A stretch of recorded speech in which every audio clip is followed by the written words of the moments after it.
CSC ID নহকৈ PM কিষাণৰ কেনেদৰে EKYC কৰিব লাগে আগতে ভিডিও আপলোড দিয়া আছে কিন্তু আজিৰ এই ভিডিওত মই CSC ID অৰ্থাৎ বায়োমেট্ৰিক প্ৰসেছত আপুনি PM কিষাণৰ EKYC কেনেদৰে কৰিব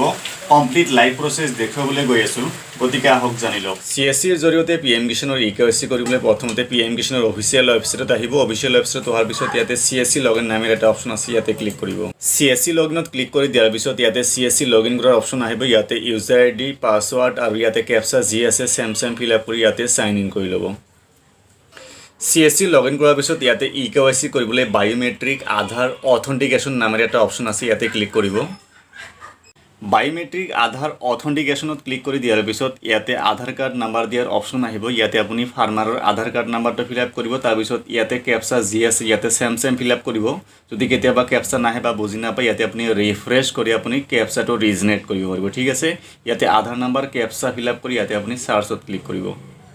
সাৰ্চত ক্লিক কৰি দিয়াৰ লগে লগে ইয়াতে আধাৰ কাৰ্ডৰ লগত লিংক থকা মোবাইল নাম্বাৰটো খুজিব কিন্তু ইয়াতে আপুনি যিকোনো মোবাইল নাম্বাৰ দিব পাৰে আধাৰ কাৰ্ডৰ লগত লিংক থাকক বা না থাকক ঠিক আছে কোনো ধৰণৰ প্ৰবলেম নাই যেহেতু আপুনি বায়োমেট্ৰিক ডিভাইস ব্যৱহাৰ কৰি EKYC কৰিবলৈ গৈ আছে ইয়াতে এটা যিকোনো মোবাইল নাম্বাৰ ফিল আপ কৰি আপুনি গেট মোবাইল OTP ক্লিক কৰি দিব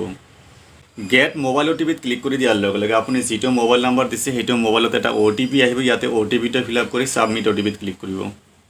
সাবমিট OTP ক্লিক কৰি দিয়াৰ পিছত বায়োমেট্ৰিক প্ৰসেছত EKYC কৰিবলৈ ইয়াতে কেইটামান অপচন শো কৰিব প্ৰথমতে আছে ক্যাপচাৰ ফৰ EKYC আপোনাৰ যদি স্টাৰ্ট একৰ ডিভাইস হয় ইয়াতে আপুনি প্ৰথম অপচনত ক্লিক কৰিব আপোনাৰ যদি মৰফৰ ডিভাইস হয় সেকেন্ড অপচনত ক্লিক কৰিব আৰু আপোনাৰ যদি এৰাটেকৰ ডিভাইস হয় ইয়াতে আপুনি থাৰ্ড অপচনত ক্লিক কৰিব আৰু আপোনাৰ যদি মন্ত্ৰা ডিভাইস হয় ইয়াতে আপুনি ফৰ্থ অপচনত ক্লিক কৰিব ঠিক আছে আপোনাৰ যদি ডিভাইস হয় ডিভাইসটো কানেক্ট কৰি ৰাখিব ইয়াতে চাব পাৰে PM কিষাণৰ ফালৰ পৰা সাকসেস এটা পপ আপ আহিছে ইয়াতে আপুনি অকেত ক্লিক কৰি দিব অকেত ক্লিক কৰি দিয়াৰ পিছত ইয়াতে আপুনি সাবমিটত ক্লিক কৰি দিব সাবমিটত ক্লিক কৰি দিয়াৰ পিছত ইয়াতে পেমেন্ট কৰাৰ অপচন আহিব ইয়াতে আপুনি পেমেন্ট কৰিবলৈ মেক পেমেন্টত ক্লিক কৰিব মেক পেমেন্টত ক্লিক কৰি দিয়াৰ লগে লগে ইয়াতে এমাউন্ট শো কৰিব ইয়াতে সেল এমাউন্ট হৈছে 15 रुपीस আৰু ওয়ালেট এমাউন্ট হৈছে 5.34 5 रुपीस সামথিং ইয়াতে ওয়ালেটৰ পৰা কাট হ'ব ইয়াতে আপুনি পাসওয়াৰ্ডটো ফিল আপ কৰি ইয়াতে আপুনি ফেলিয়ৰত ক্লিক কৰিব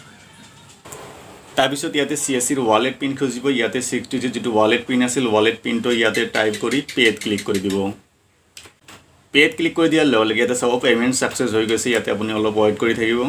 অলপ সময় ওয়েট কৰাৰ পিছত ইয়াতে পেমেন্ট ৰিসিপ্টটো জেনেৰেট হ'ব এটো আপুনি কাস্টমাৰক দি দিব ঠিক আছে যিমান কেটা আপুনি KYC কৰিব পেমেন্ট ৰিসিপ্টটো আপুনি কাস্টমাৰক দি দিব প্ৰিন্ট আউট কৰি তো এইখিনিয়ে প্ৰসেছ আছিল EKYC কৰাৰ বায়োমেট্ৰিক ডিভাইসৰ জৰিয়তে বা CSC ৰ জৰিয়তে কিবা যদি প্ৰবলেম আহে আপুনি কমেন্ট বক্সত কমেন্ট কৰি জনাব মই সিমান বাৰ আপোনাক হেল্প কৰিবলৈ ট্ৰাই কৰিম আজিৰ ভিডিও দেখিনি আছিল ধন্যবাদ